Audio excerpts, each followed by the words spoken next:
रांची हो या रायपुर, क्रिकेट का जलवा मिलेगा भरपूर। This is Najibul Hasnain, honestly speaking.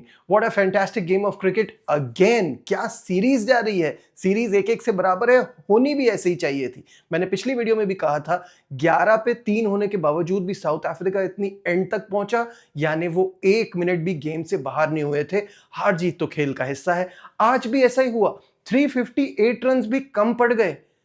कितनी जबरदस्त क्रिकेट खेल रही हैं दोनों, ये दोनों टीमें क्रिकेट को कहां ले गई हैं। What an exciting series this is turning out to be. In fact ये साउथ अफ्रीका का इंडिया का टूर ही अभी तक इतना कमाल का जा रहा है। अभी एक वनडे है और उसके बाद फिर T20 सीरीज भी है। मजेदार क्रिकेट हो रही है। और यहां मेरी एक एडवाइस है इंडियन मैनेजमेंट को, कोई बकरा कटाओ, कुछ करो भाई। टॉस कब जीतोगे? 20 टॉस हो गए लगातार, 20 टॉस हार चुके हैं लगातार, और ऐसी जगह पे जहां ड्यू फैक्टर इतना ज्यादा होता है, इतना ज्यादा कि 358 भी बच्चों का खेल लग रहा है। आज भी यही हुआ कि टेम्बा बबूमा टॉस जीते और उन्होंने स्ट्रेट अवे बैटिंग की दावत दी। जब उन्होंने बैटिंग की दावत दी, दोनों इंडियन ओपनर्स, चाहे वो जायसवाल हो या वो रोहित शर्मा हो, कुछ खास नहीं कर पाए। जायसवाल के साथ तो बेचारे के साथ एक प्रॉब्लम हुई है कि लेफ्ट आर्म फास्ट बॉलर उसको फंसा हुआ है और उससे वो आउट हो जाता है। खैर, एनी हाउ, फिर आए किंग कोहली और उन्होंने बता दिया कि ही इज 37 ईयर्स यंग। वो अपने आप को ऐसे बताते हैं 37 ईयर ओल्ड, जैसे पता नहीं कितने बुढ़े हो गए, इस टीम में सबसे जबरदस्त फिटनेस है। ऐसी कमाल की गेम खेली है आज भी उन्होंने। His focus, his motivation is another level. वो कमबैक के बाद से, कमबैक मतलब जब से वो एक फॉर्मेट खेल रहे हैं उसके बाद से, तो वो और ज्यादा फोकस नजर आ रहे हैं। मैं हमेशा ये सवाल करता हूं हर किसी से अपने अपने सराउंडिंग में कि एक फॉर्मेट खेलना कितना मुश्किल होता है, आपका फोकस कितना खराब होता है। But this man is proving everybody wrong and he is the best in the business. आज मैंने ट्विटर पे लिखा there is only one true king. उसके बाद मुझे पता चल गया कौन एक्चुअल फॉलोअर्स हैं, कौन एक्चुअल क्रिकेट से प्यार करने वाले हैं और कौन जोकर्स हैं। आसानी हो गई लोगों को ब्लॉक करने में, क्योंकि जिसको कोहली नहीं पसंद ना, मुझे वो बंदा ही नहीं पसंद। ये भूल जाइए कि वो किस टीम के लिए खेल रहा है, कहां खेल रहा है। जो उसका फोकस है, जो उसकी परफॉर्मेंस है, जो उसका एटीट्यूड टुवर्ड्स द गेम है, अनबिलीवेबल। और ऐसे ही नहीं कोई 53 वनडे सेंचुरी बना ले, ऐसे ही नहीं 84 इंटरनेशनल सेंचुरियां हो जाए, ऐसे ही नहीं एक फॉर्मेट खेलने वाला बंदा बैक टू बैक सेंचुरी बना रहा है एक गैप के बाद आके, ऐसे ही नहीं 34 मुख्तलिफ वेन्यूज पे सेंचुरी कराने वाला, सेंचुरी बनाने वाला दूसरा प्लेयर बन गया। पहला भी आपको पता है सचिन तेंदुलकर है, दूसरा प्लेयर बन गया 34 वेन्यूज पे। तो अब वो लोग जो कहते हैं सिर्फ इंडिया में रन करता है या सिर्फ फ्लैट ट्रैक पे रन करता है, उनको भी कुछ होश के नाखून लेने चाहिए। ये बंदा एक इंस्पिरेशन है, ये मास्टर क्लास है, इससे सीखें। खैर एनी हाउ, जितनी भी तारीफ की जाए, मैं तो एक अलग वीडियो सिर्फ विराट कोहली की तारीफ पे बना सकता हूं। I am that big a fan. लेकिन यहां पे ऋतुराज गायकवाड की बात करना भी बहुत जरूरी है, बिकॉज मैंने कल ही वीडियो में कहा था कि ये बहुत बड़ी नाइंसाफी होगी अगर उनको पहले मैच के बाद ड्रॉप किया, क्योंकि एक तो आप नंबर 4 पे खिला रहे हैं, उसके नंबर पे भी नहीं खिला रहे, और उसके बाद उसको सही से मौका नहीं दे रहे। इंडियन मैनेजमेंट ने बिल्कुल उसको पूरा मौका दिया और देते भी हैं ये लोग, ऐसा नहीं है कि किसी को फौरन निकाल दें, तो पूरा मौका दिया और आज इट पेड ऑफ।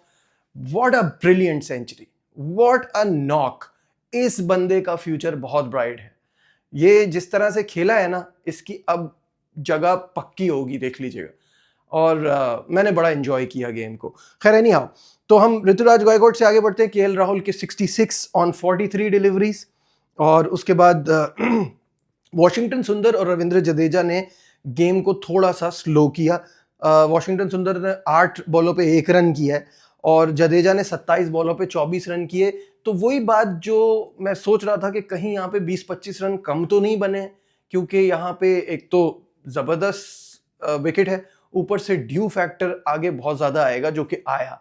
लेकिन पॉइंट ये, जिस तरह से ड्यू पड़ रहा था, 20-25 रन भी होते तो वो भी बन जाते। ये बहुत बड़ा इशू है। But anyhow, India has to blame themselves, because उन्होंने बॉलिंग भी बहुत खराब की, फील्डिंग भी बहुत खराब थी, कैच भी छूटे, ग्राउंड फील्डिंग भी बहुत बुरी थी। एनी हाउ, जब साउथ अफ्रीका बैटिंग के लिए आई तो एक और प्लेयर है जिसकी यहाँ तारीफ होगी, और वो है Adrian Markram. What a fantastic 100। एक तो इतने 50 ओवर पूरी फील्डिंग करने के बाद जिस दिलेरी से उसने बैटिंग की है, मजा आ गया देख के। डीकॉक 8 रन बना पाए, बवुमा के इंपॉर्टेंट 46, मैथ्यू ब्रिट्स के तो हर मैच में ही रन करता है, पाकिस्तान में आके बीच में थोड़ा स्ट्रगल किया, लेकिन what a performer he is. वो अपने ऊपर जो है ना जिम्मेदारी लेके खेलता है। He scored 68 on 64 balls. साथ में ब्रेविस को किसी ने शायद जाके मेरी बात बता दी है कि मैं ये कह रहा था कि भाई 30-35 रन से आगे बढ़ो, तो वो ही manage to score his maiden one day 50। But मैं स्टिल ये बिलीव करता हूं कि ब्रेविस इससे बहुत बड़ा प्लेयर है। ब्रेविस दिलेर है, उसके पास शॉट्स हैं, उसके पास पावर है, उसकी स्किल है, तो उसको जाना चाहिए बिग हंड्रेड्स के लिए। और ये फ्यूचर में होगा अगर वो थोड़ा सा देख के समझ के अपने जोन में आए तो खेले, मतलब तरीके से। ये जल्दबाजी वाला प्लेयर नहीं है, ये वो प्लेयर नहीं है जो 30-35-40 अब जैसे आज 50 किए इस पे आके खुश हो जाए, खुश ना हो, जो अपनी हंगर को और बढ़ाए और बिग स्कोर की तरफ जाए। तो I think he be very successful. Tony de Zorzi retired hurt हो गए 17 रन पे। मार्गो यंसन पिछली गेम वाली परफॉर्मेंस नहीं दोहरा पाए, सिर्फ 2 रन कर पाए। लेकिन कॉर्बिन बॉश और महाराज ने बड़े पोले पोले अंदाज में सिंगल सिंगल लेके, उनको पता था हमें कोई हीरोइक्स दिखाने की जरूरत नहीं है, ये मैच बासानी जितवाया जनूबी अफ्रीका को 4 विकेटों से, 4 बॉलों पहले, और बड़ी जबरदस्त कामयाबी। सीरीज 1-1 से बराबर हो गई। विशाखापट्टनम में जाके फैसला होगा कि सीरीज किसके नाम रहेगी। और मजे की बात यह है कि वहां पे भी बहुत ज्यादा ड्यू पड़ती है, तो भाई टॉस जीत जाना अगर वहां पे ये वाला रिजल्ट नहीं चाहते। खैर, let's take a look at India's bowling, which is the weakest link of this game. क्योंकि सबसे पहले मुझे इस टीम में वॉशिंगटन सुंदर का रोल समझ नहीं आता। अगर उसने 4 ओवर ही कराने हैं तो क्या आप उसको एज बैटर खिला रहे हो? तो वो आपने देख लिया 8 बॉलों पे 1 रन है, तो उसकी जगह मुझे नहीं समझ में आ रही। फिर जिस तरह से ड्यू पड़ रही है, आप उसको ज्यादा ओवर दोगे भी नहीं। आपको ये सोच के, और अब आपको ये सोच लेना चाहिए कि हम तो टॉस हार ही रहे हैं, तो ये सोच के आपने अपनी बॉलिंग भी खिलानी है। तो मुझे नहीं लगता उसकी जगह बनती है। या तो प्रॉपर बैटर के लिए जाओ या प्रॉपर बॉलर के लिए जाओ। ये आधा तीतर आधा बटेर मरवाएगा, सही है। दूसरा, जैसे हमारे यहाँ हारिस रऊफ है, इनके यहाँ प्रसिद्ध कृष्णा है। प्रसिद्ध कृष्णा जैसे आके पटक पटक के बॉलिंग कराता है और जो मार पड़ती है उसको रन मशीन बना हुआ है, ये भी मुझे नहीं समझ में आ रही बात।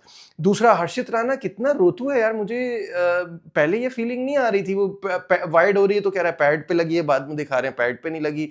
फिर वो 1-2 सिंगल ले रहे हैं तो उसमें भी इरिटेट होकर देख रहा है इधर उधर। तो अब मजा नहीं आया उसको देख के, जो मेरी पर्सनल फीलिंग है। आप लोग मुझे बताइएगा कि आपको केएल राहुल की कप्तानी कैसी लगी। मुझे लगा कि वो थोड़ा हेल्पलेस सा फील कर रहा है, जो कि एज अ कैप्टन एक अच्छा साइन नहीं है। बॉलर्स उसने अच्छे इस्तेमाल किए, लेकिन ओवरऑल मुझे उसके अंदर वो कैप्टनसी वाले जर्म्स दिखे नहीं। आपको क्या लगता है? कमेंट्स में जरूर बताइएगा।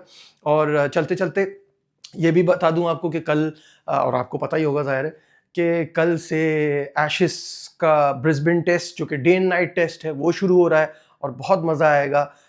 ऑस्ट्रेलिया अभी भी missing Cummins, but still Australia, हमेशा मैं कहता हूँ, टीम नहीं है, माइंडसेट है। वो अपनी जो उनकी कमियां होती हैं उनको भी बहुत अच्छी तरह से छुपाते हैं और अपना ए गेम दिखाते हैं।